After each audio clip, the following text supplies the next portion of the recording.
أعوذ بالله من الشيطان الرجيم بسم الله الرحمن الرحيم السلام علیکم ورحمۃ اللہ وبرکاتہ۔ ان الحمد للہ نحمده ونستعینه ونستغفره ونعوذ باللہ من شرور انفسنا ومن سیئات اعمالنا من يهده الله فلا مضل له ومن يضلل فلا هادي له وأشهد أن لا إله إلا الله وحده لا شريك له وأشهد أن محمدا عبده ورسوله صلى الله عليه وسلم۔ اللهم صل على محمد وعلى آل محمد كما صليت على إبراهيم وعلى آل إبراهيم إنك حميد مجيد۔ اللهم بارك على محمد وعلى آل محمد كما باركت على إبراهيم وعلى آل إبراهيم إنك حميد مجيد۔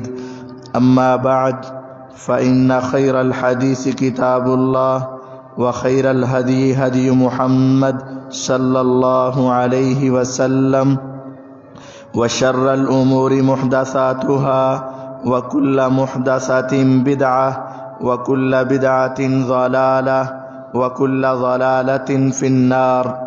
أعوذ بالله السميع العليم من الشيطان الرجيم من همزه ونفخه ونفثه۔ بسم الله الرحمن الرحيم۔ يا أيها الناس اتقوا ربكم الذي خلقكم من نفس واحدة وخلق منها زوجها وبث منهما رجالا كثيرا ونساء واتقوا الله الذي تساءلون به والأرحام إن الله كان عليكم رقيبا۔ يا أيها الذين آمنوا اتقوا الله حق تقاته ولا تموتن إلا وأنتم مسلمون۔ يا أيها الذين آمنوا اتقوا الله وقولوا قولا سديدا يصلح لكم أعمالكم ويغفر لكم ذنوبكم ومن يطع الله ورسوله فقد فاز فوزا عظيما۔ وقال جل وعلا في مقام آخر فبما رحمة من الله لنت لهم ولو كنت فظا غليظ القلب لانفضوا من حولك فاعف عنهم واستغفر لهم وشاورهم في الأمر فإذا عزمت فتوكل على الله إن الله يحب المتوكلين۔ ہر قسم کی حمد و ثنا اللہ وحدہ لا شریک کے واسطے ہیں۔ درود و سلام نبی دو جہاں احمد مجتبی جناب محمد الرسول اللہ صلی اللہ علیہ وسلم کی ذات بابرکات کے لیے ہیں۔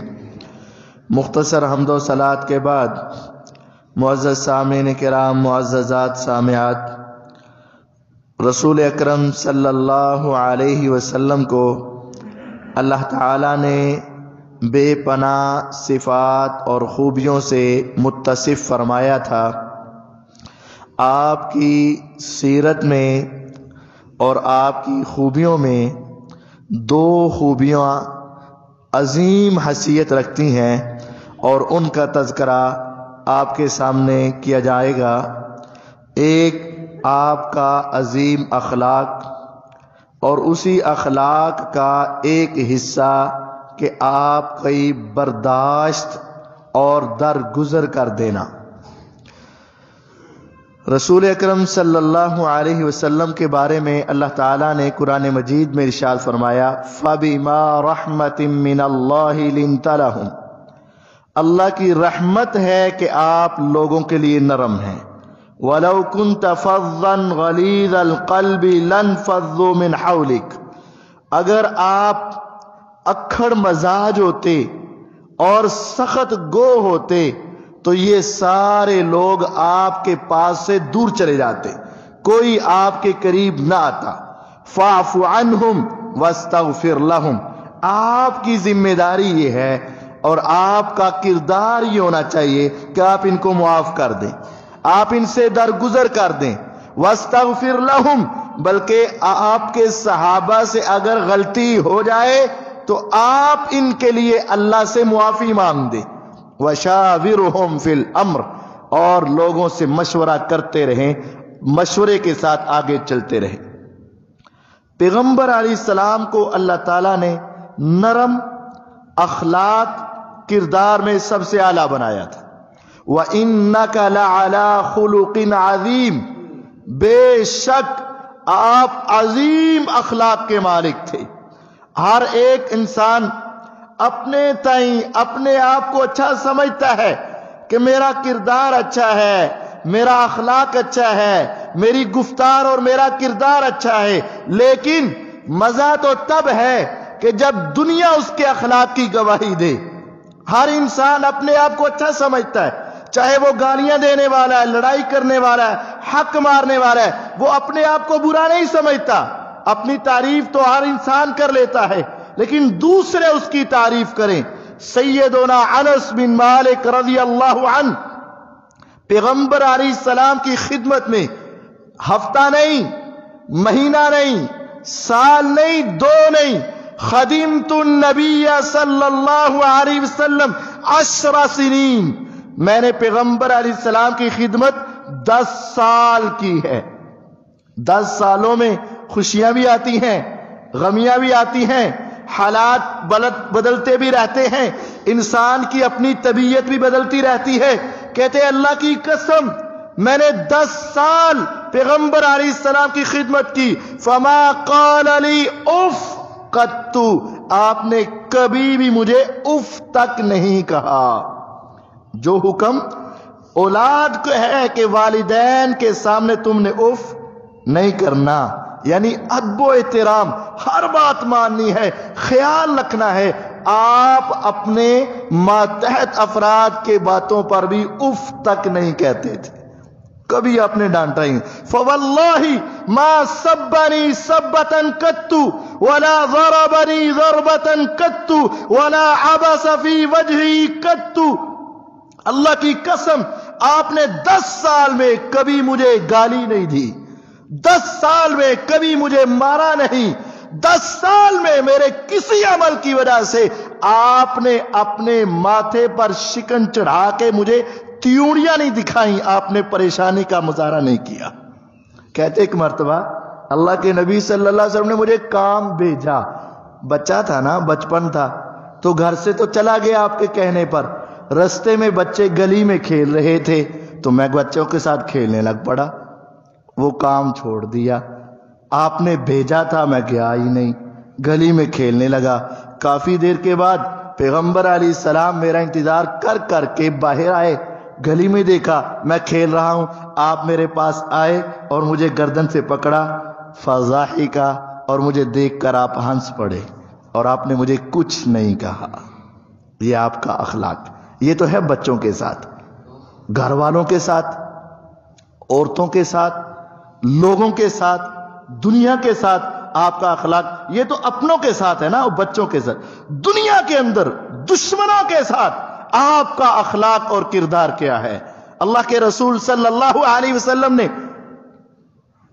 ایک آدمی سے ادھار قرض لے لیا اور قرضے کے اندر ایک اونٹ لے لیا، قرضے میں ایک اونٹ لیا ہے اور آپ اس کے اونٹ کو واپس کرنے کا ارادہ رکھتے ہیں، لیکن ابھی وقت نہیں آیا ہے، ابھی ٹائم نہیں ہوا ہے، وہ پہلے ہی آ گیا اور آ کر آپ کو برا بلا کہنے لگا، آپ ایسے ہی ہو، پہلے لے لیتے ہو، پہلے باتیں کرتے ہو، پہلے اچھے انداز میں مانگ لیتے ہو اور جب دینے کی باری آتی ہے دیتے نہیں ہو، اور خوب چڑھائی کر دی، خوب چڑھائی کر دی، حتیٰ کہ صحابہ رضوان اللہ علیہم اجمعین کو غصہ آیا اور قریب تھا کہ وہ اس کو پکڑ کر کچھ لگا دیتے، لیکن آپ کی اجازت چاہ رہے تھے۔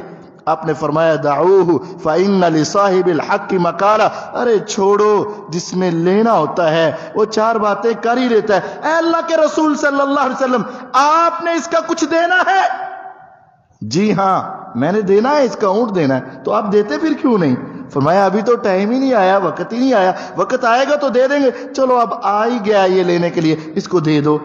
لیکن یہ ہے میں نے اس سے 1 سال کا اونٹ لیا تھا، اب تم تلاش کرو، اگر کسی کے پاس 1 سال کا اونٹ گھر میں موجود ہے تو لا دو، میں اس کو بعد میں دے دوں گا۔ صحابہ گئے رضوان اللہ علیہ مجمعین، تلاش کرنے لگے کسی کے گھر میں۔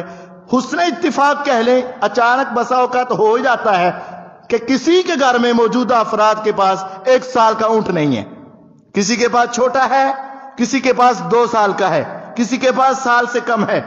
ہمارے جیسا ہوتا تو دو اس کو چھوٹا اور اس کو کہو یہی ملے گا، لینا ہے تو لے ورنہ نکل جا، آج کے بعد نظر نہ آنا۔ نہیں، آپ نے فرمایا اس کو بڑا اونٹ دے دو۔ اے اللہ کے حبیب علیہ السلام، ایک یہودی اور ایک گستاخ اور وقت سے پہلے نازیبا کلمات، اور آپ اس کو بڑا دے رہے ہیں۔ فرمایا ہاں یہی میری تربیت ہے، میں تمہیں کہتا ہوں خیارکم احسنکم قضاء، اگر تم اچھا اخلاق دکھانا چاہتے ہو تو اچھے انداز میں اور بہترین چیز کو واپس کر دو۔ یہ یاد رکھے گا ساری زندگی کہ محمد صلی اللہ علیہ وسلم نے یہ چیز واپس کی تھی۔ اخلاق ہے، کردار، سب سے بڑھ کر ایک آدمی کی غلطی ہے، اس نے آپ سے غلط کیا ہے، آپ نے اس کی غلطی کا کوئی جواب دے دیا ہے، برا تو نہیں کیا آپ نے، لیکن آپ کا اخلاق کیا تھا؟ سلسلہ احادیث صحیحہ کی روایت، اللہ کے نبی صلی اللہ علیہ وسلم جنگ کے اندر جا رہے ہیں، راستے میں پڑاؤ ڈالا، رات کے وقت ٹھہرے، آرام کرنے لگے، صحابہ بھی اترے، آپ بھی اترے۔ ایک صحابی نے اپنے پاؤں کے اندر جوتا جو پہنا ہے، اس جوتے کے نیچے لوہا لگایا ہے۔ جوتے کے نیچے لوہا کیوں لگایا؟ انہوں نے یہ سمجھا کہ تلوار ٹوٹ بھی سکتی ہے، تیر کم بھی ہو سکتے ہیں، اگر کسی وقت ہاتھا پائی کا موقع آ گیا تو میں اپنے جوتے سے بھی کام لوں گا اور اس کو کچلوں گا اور اس کے اوپر یہ لوہے کے جو جوتا ہے اس کے ساتھ اس کو ماروں گا۔ سوء اتفاق ہوا یہ کہ وہ جب اترے، نبی علیہ السلام اترے، وہ آپ کے پاس کسی مسئلے کے لیے آئے تو بھیڑ اور رش کی وجہ سے اچانک ان کا پاؤں جوتے والا، لوہے والا، اللہ کے نبی علیہ السلام کے پاؤں کے اوپر آ گیا اور آپ کے پاؤں کو کچل دیا۔ آپ کو بے پناہ تکلیف ہوئی، کیوں نہ ہوتی؟ آپ کے ہاتھوں اور پاؤں کے بارے میں سیدنا انس رضی اللہ عنہ فرماتے ہیں نا کہ میں نے آپ کے ہاتھ کو دبا کر دیکھا، اللہ کی قسم ریشم سے زیادہ نرم تھا۔ تو جب اتنا نرم ہاتھ ہے تو پاؤں بھی اتنا ہی نرم ہے۔ تو اتنے نرم جسم پر لوہے کی جوتی والا پاؤں اور پورے زور سے آ جائے، آپ کو بے پناہ تکلیف ہوئی، اور آپ نے اپنے ہاتھ سے، یا آپ کے ہاتھ میں کوئی کوڑا تھا، آپ نے اس کے ساتھ زور سے پیچھے کیا، قد آذیتنی، تو نے بڑی تکلیف دی ہے یار مجھے، یعنی آپ نے اپنے آپ کو بچانا چاہا اور اس کو پیچھے کیا، دھکا دے دیا۔ اب وہ پریشان ہو گئے، اب میری خیر نہیں ہے، میرا پاؤں جوتا لوہے والا اللہ کے نبی صلی اللہ علیہ وسلم کے پاؤں پر آ گیا اور آپ کو تکلیف ہوئی اور آپ نے مجھے پیچھے کیا۔ کہتے میں بس پیچھے ہوا تو پیچھے ہی ہوتا گیا اور میں دور نکل گیا، قافلے کے دوسرے کنارے میں بیٹھ گیا اور میں یہ سوچنے لگا ابھی کوئی نہ کوئی وحی آئی اور میرے بارے میں کہہ دیا جائے گا کہ تیری ساری زندگی کی نیکیاں برباد ہو کے رہ گئی۔ ان کی تو آواز سے اونچی آواز نکل جائے تو انسان کی نیکیاں برباد ہیں، ان کی آواز سے اونچی آواز ہو جائے تو ساری باتیں برباد ہیں، اور میں نے کیا کر دیا؟ اب پریشان ہے، ساری رات نہیں سوئے کہ اب میری خیر نہیں۔ صبح ہوئی تو آپ نے کہا کہ اس آدمی کو تلاش کرو جس نے کل میرے پاؤں کے اوپر پاؤں دیا تھا۔ آواز لگ گئی کہ وہ فلاں کدھر ہے؟ جس کا پاؤں پیغمبر علیہ السلام کے پاؤں پر آیا تھا، آپ اس کو بلا رہے ہیں۔ جب آواز لگی، صدا لگی، ان کے کانوں میں پڑی تو کہتے ہیں میں نے کہا بس آ گئی بھائی، ہو گیا کام خراب، اب تو بربادی بربادی۔ لیکن جانے بغیر گزارا نہیں تھا، جب آپ بلا رہے ہیں تو جانا تو پڑنا تھا، ورنہ تو نہ جاتے۔ تو کہتے ہیں میں شکستہ دل، پریشانی کے عالم میں، جھکے ہوئے چہرے سے، کانپتے ہوئے پاؤں سے، لڑکھڑاتا ہوا میں آپ کے پاس پہنچا اور گردن جھکی ہے۔ ارے تم ہو جس نے کل میرے پاؤں پر پاؤں دیا تھا؟ جی آقا، یہ گستاخی مجھ سے ہوئی تھی، لیکن جان بوجھ کے تو نہیں کی تھی، اچانک ہو چکا تھا۔ آپ نے فرمایا میں نے تمہیں پیچھے دھکا دیا تھا؟ کہتے جی وہ آپ کا حق تھا اور آپ نے ہی ایسا کیا تھا۔ آپ نے فرمایا میں ساری رات سویا نہیں۔ آقا آپ کیوں نہیں سوئے؟ فرمایا میں یہ سوچ رہا تھا شاید تیرا تو گناہ نہیں تھا اور میں نے تجھے زور سے پیچھے دھکا دے دیا، تجھے تکلیف ہوئی ہوگی، یہ 80 دمبیاں لے لو اور میرا وہ دھکا مجھے معاف فرما دو۔ اللہ اکبر۔ پیغمبر علیہ السلام بھی ساری رات سوچ رہے، ادھر وہ ساری رات سوچ رہے، وہ یہ سمجھ رہے ہیں کہ مجھ سے غلطی ہوئی ہے، اور آپ یہ کہہ رہے ہیں اس بیچارے کا کیا قصور تھا، رش کی وجہ سے پاؤں آ گیا اور شاید میں نے زور سے اس کو پیچھے کر دیا ہے، شاید مجھ سے کوئی ذرا زیادتی ہو چکی ہے۔ وہ اپنے تئیں ڈر رہا ہے اور آپ اپنے طرف سے سوچ رہے ہیں، وہ اپنے بارے میں خیال کر رہا ہے اور آپ اپنے بارے میں خیال کر رہے ہیں۔ ایسا اخلاق دنیا میں کہاں ملے گا؟ غلطی تو ہوگی، لیکن ہم اپنی غلطی کے باوجود ماننے کے لیے تیار نہیں، اور دوسرے کو ہرانے کے لیے ہر ممکن کوشش ہے، اور وہ اپنی غلطی ماننے کے لیے تیار نہیں، دوسرے پر مربع ڈالنے کے لیے ہر ممکن کوشش کے لیے تیار ہے، اور سمجھتا ہے میرا اخلاق سب سے اعلیٰ ہے۔ نہیں، یہ اخلاق نہیں ہے۔ سیدہ عائشہ رضی اللہ عنہا سے پوچھا گیا اللہ کے رسول صلی اللہ علیہ وسلم کا اخلاق کیا تھا؟ کان خلقہ القرآن، آپ کا اخلاق پورا قرآن تھا۔ قرآن میں جتنی باتوں کا حکم آپ ان سب باتوں پر عمل کرتے، جتنی باتوں سے منع سب باتوں سے رک جاتے، جو جو صفات اللہ نے نیک لوگوں کی بیان کی وہ ساری صفات آپ میں موجود تھی، اور جو برے لوگوں کی صفات بیان کی وہ کوئی بری صفت آپ میں موجود نہیں تھی۔ گویا کہ آپ کی زندگی قرآن کی ایک عملی تصویر تھی۔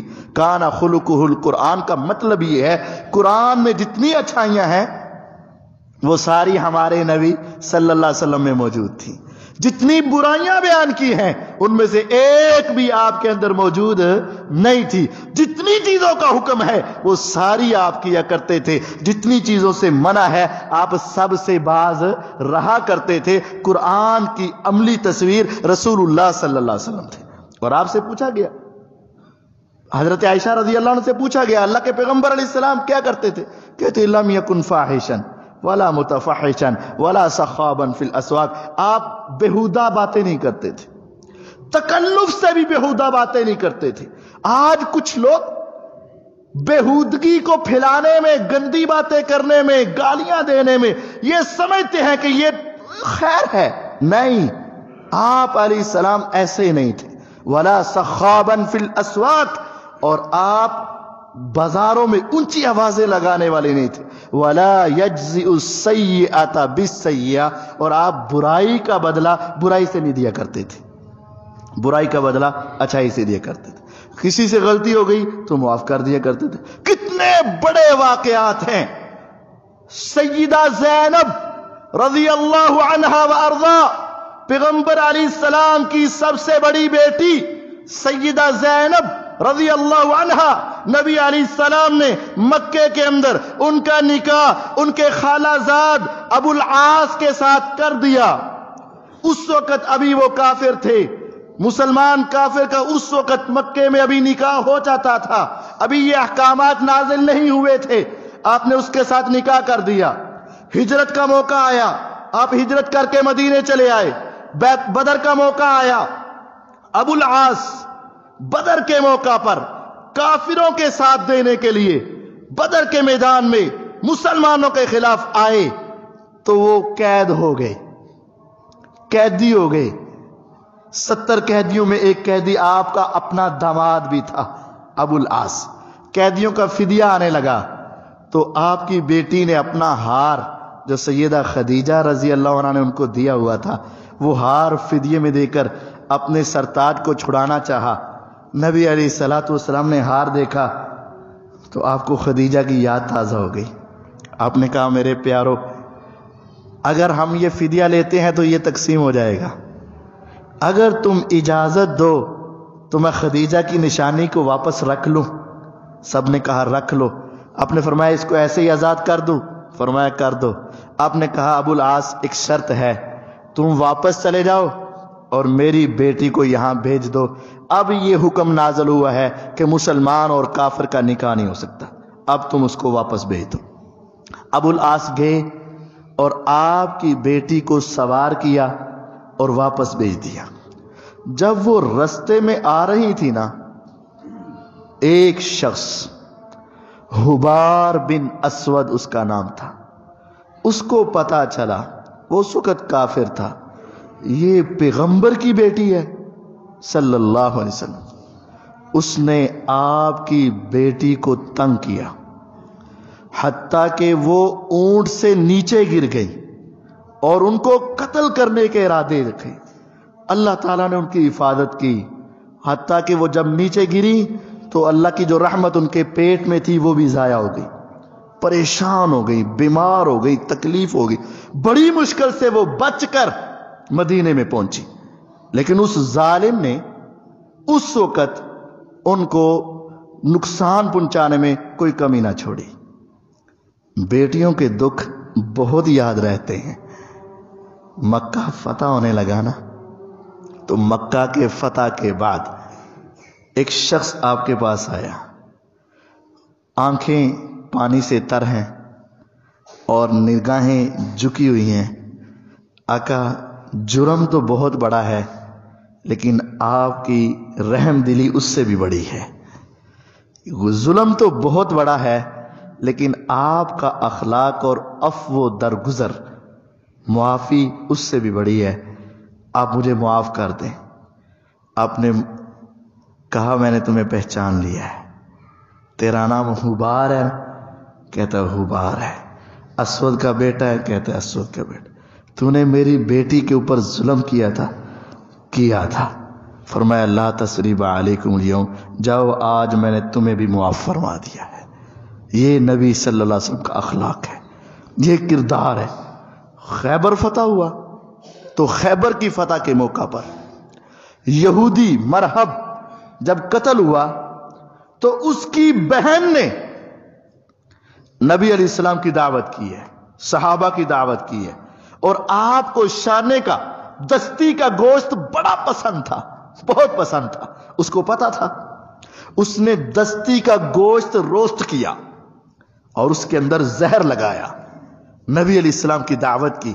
عیسائیوں کا کھانا کھایا جا سکتا ہے بشرطے کہ بسم اللہ پڑھ کے ذبح کیا گیا ہو۔ تو آپ نے دعوت قبول کر لی، اور جب دعوت قبول کی آپ نے تیسرا لقمہ جب اٹھایا تو وہ لقمہ بول پڑا، اے پیغمبر علیہ الصلوۃ والسلام، اس کو نہ کھائیں، میرے اندر زہر ہے اور اگر آپ زیادہ کھا جائیں گے تو آپ کے لیے نقصان دہ چیز ہے۔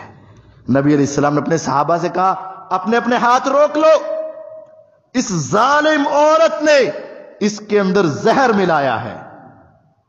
آپ نے اس کو بلایا، اس سے پوچھا، وہ مان گئی، تو نے زہر ملایا ہے؟ کہتی ملایا ہے۔ آپ نے فرمایا کیوں؟ کہنے لگی میں نے سوچا اگر تو آپ اللہ کے رسول ہوں گے واقعتاً تو پھر اللہ آپ کی حفاظت کرے گا، اور اگر نہیں ہوں گے تو ہماری جان چھوٹ جائے گی۔ یہ جو ہمارے اندر یہ سارے مسائل بنے ہیں آپ کی وجہ سے ہماری جان چھوٹ جائے گی۔ اب ذرا غور کریں، ایک عورت مجرمہ سامنے ہو، زہر ملا کر کھانا کھلا رہی ہو اور مارنے کے لیے پوری تیاری نہیں، تیاری سے اگلا عمل کر چکی ہو۔ نبی علیہ السلام نے فرمایا جا میں نے تجھے بھی معاف فرمایا۔ پھر کیا ہوا؟ آپ نے اپنی ذات کے لیے اس وقت انتقام نہیں لیا۔ ایک صحابی بشر بن برا رضی اللہ عنہ، وہ اسی کھانے کی وجہ سے فوت ہو گئے، شہید ہو گئے۔ آپ نے پھر اس کے قصاص کے طور پر اس عورت کو قتل کروا دیا، کیونکہ وہ ایک جان چلی گئی، ورنہ پہلے آپ نے اس کو بھی معاف کر دیا تھا۔ یہودی کا واقعہ آپ کے سامنے ہے، معروف ہے، مشہور ہے۔ نبی صلی اللہ علیہ وسلم سفر میں جا رہے ہیں، آ کر کہتا ہے مرلی من مال اللہ عندک۔ آپ نے نا سردی کے موسم میں ایک چادر لی تھی، وہ گرم چادر تھی اور اس کے سائڈوں پر کڑھائی ہوئی تھی، حاشیہ تھا، تو وہ کڑھائی والا ذرا سخت ہوتا ہے، تو اس نے وہ چادر آ کر زور سے کھینچی۔ یہ کیسا گستاخانہ انداز تھا! کسی سے مانگنا ہو تو اس کو تو اوئے بھی نہیں کہتے، جا کر آرام سے اچھے نام سے یا پکارتے ہیں یا ہاتھ سامنے کر دیتے۔ اس کی طبیعت دیکھو، طریقہ کار دیکھو، آیا اور آ کر آپ کی چادر کھینچی، اور چادر آپ کے گلے میں تھی جس طرح آپ نے اس کو اپنے اوپر لپیٹا ہوا تھا، اور وہ چادر کے نشانات آپ کی گردن پر پڑ گئے۔ اور اگر کہتا ہے جو اللہ کا مال ہے نا تیرے پاس، اس میں سے مجھے دے، فنظر الیہ رسول اللہ صلی اللہ علیہ وسلم، جہانوں کے نبی نے ان کی طرف دیکھا صلی اللہ علیہ وسلم، فضحک، آپ نے دیکھا تو آپ اس کو دیکھ کر ہی مسکرا پڑے۔ آپ نے فرمایا جو اس کو چاہیے دے دو، اس کو کیا پتا کہ میری شان کیا ہے، اس کو کیا پتا کہ کیا میرا مقام ہے۔ نبی صلی اللہ علیہ وسلم اخلاق یہ ہے، معاف، درگزر، نرمی، اچھا رویہ، یہ آپ کا اخلاق ہے، اپنوں سے، بیگانوں سے۔ یہودی کا ایک اور واقعہ، بچہ ہے آپ کے ساتھ مانوس ہو گیا، وہ اتنا بھی بچہ نہیں تھا کہ 2 4 5 سال کا ہو، جوان تھا، کوئی 10 12 سال کا، 14 سال کا تھا، لیکن آپ سے مانوس ہو گیا۔ وہ آپ کے پاس آ جایا کرتا تھا، بیٹھ جایا کرتا تھا، آپ کی باتیں سن لیا کرتا تھا، حتیٰ کہ آپ کے گھر کے کام کر دیا کرتا تھا، سودا سلب بھی لا دیا کرتا تھا۔ آپ بھی اس کو اپنے ساتھ ساتھ رکھتے تھے، ٹھیک ہے آ رہا ہے آ رہا ہے آ رہا ہے، کبھی تو سمجھے گا نا، اگرچہ یہودی کا بیٹا ہے کبھی تو سمجھے گا۔ تو پھر کیا ہوا؟ چند دن وہ نہیں آیا۔ جب وہ نہیں آیا تو آپ نے پوچھ لیا وہ کیوں نہیں آیا۔ جب بتایا گیا کہ بیمار ہے تو آپ اپنے صحابہ کو لے کر اس کے گھر میں پہنچ گئے۔ جب پہنچے تو تیمارداری کے بعد آپ نے اپنا اصل کام شروع کر دیا۔ موت و حیات کے قریب ہی تھا، بہت بیمار تھا، آپ نے اپنا اصل کام، یا غلام قل لا الہ الا اللہ، فنظر الی ابیہ نظرۃ، اس نے اپنے باپ کی طرف دیکھا، یعنی اس نے اپنے والد سے اجازت لینا چاہی۔ اس کا باپ آپ کے اس اخلاق اور رویے سے اتنا متاثر تھا، اگرچہ وہ اپنی کچھ ضدوں کی وجہ سے اور دنیا کے ڈر کی وجہ سے کہ لوگ کیا کہیں گے، محلہ اور معاشرہ کیا سوچے گا، باپ تو نہیں مانا، لیکن آپ کے کردار کو دیکھ کر وہ کہنے لگا اتے ابوالقاسم، تیری قسمت سنور جائے، جو یہ کہہ رہا ہے اس کی بات مان لے۔ اس نے فوراً پڑھا لا الہ الا اللہ محمد الرسول اللہ صلی اللہ علیہ وسلم۔ ابھی یہ کلمہ ختم ہوا تو ادھر سے زندگی کا اختتام ہو چکا تھا۔ رسول اللہ صلی اللہ علیہ وسلم نکلے تو آنکھوں سے آنسوں کا ایک سیلاب تھا، اور آپ کہہ رہے تھے اے اللہ یہ تیری رحمت ہے کہ تو نے ہمیں وہاں تک پہنچایا اور اس کی زبان سے کلمہ نکلوایا، اور ہمیشہ کے لیے اس بچے کو جنت کا وارث بنا دیا ہے اور جہنم سے بچا لیا۔ تو یہ سارے واقعات ہمارے لیے ایک عبرت ہیں اور نصیحت ہیں۔ اللہ تعالیٰ مجھے اور آپ کو اپنی اصلاح کرنے کی توفیق عطا فرمائے۔ وآخر دعوان ان الحمد للہ نحمده ونستعینه ونستغفره ونعوذ باللہ من شرور انفسنا ومن سیئات اعمالنا من يهده الله فلا مضل له ومن يضلل فلا هادي له وأشهد أن لا إله إلا الله وحده لا شريك له وأشهد أن محمدا عبده ورسوله صلی اللہ علیہ وسلم۔ اللہ کے نبی صلی اللہ علیہ وسلم کو اللہ تعالیٰ نے بے شمار خوبیاں اور صفات عطا فرمائی تھیں۔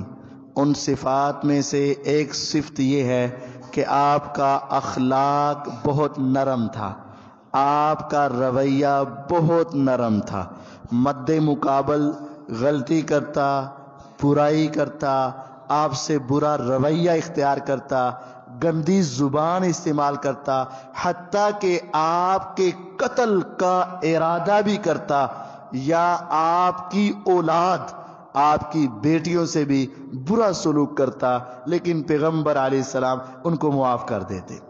ہمارے ہاں ایک بڑی خامی ہے کہ گھروں کے اندر خصوصاً چھوٹی چھوٹی بات پر لڑائی ہوتی ہے اور معافی کا آپشن ختم کر دیا جاتا ہے۔ بس اس کو معافی نہیں ہے، اس سے صلح نہیں ہے، اس سے راضی نہیں ہو سکتے، اس کے ساتھ میں نہیں بول سکتا۔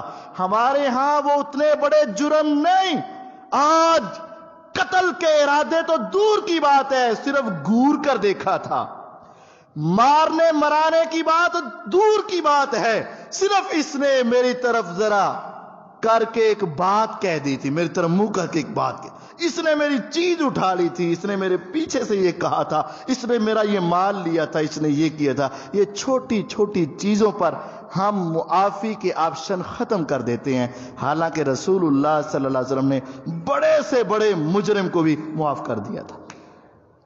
عبداللہ بن ابی منافقوں کا سردار غزوے کے اندر لڑائی ہو کر واپس آ رہا تھا تو یہ کہہ رہا تھا لَيُخْرِجَنَّ الْأَعَزُّ مِنْهَا الْأَذَلَّ۔ اے نا مسلمانہ نے مدینے آ کے خرابی کی تھی، یہ سارے مسلمان نعوذ باللہ بشمول نبی علیہ السلام کے، نعوذ باللہ۔ عبداللہ بن ابی نے کہا یہ سارے ذلیل ہیں، ہم سارے عزت والے ہیں، مدینے جا کر ہم ان کو مدینے سے نکال دیں گے اور مدینے میں رہنے نہیں دیں گے۔ آسمان سے وحی آئی کہ یہ کیسی بکواس کر رہا ہے، منافق اپنے آپ کو عزت والا سمجھ رہے ہیں اور مسلمانوں کو اور پیغمبر علیہ السلام کو نعوذ باللہ ذلیل کہہ رہا ہے۔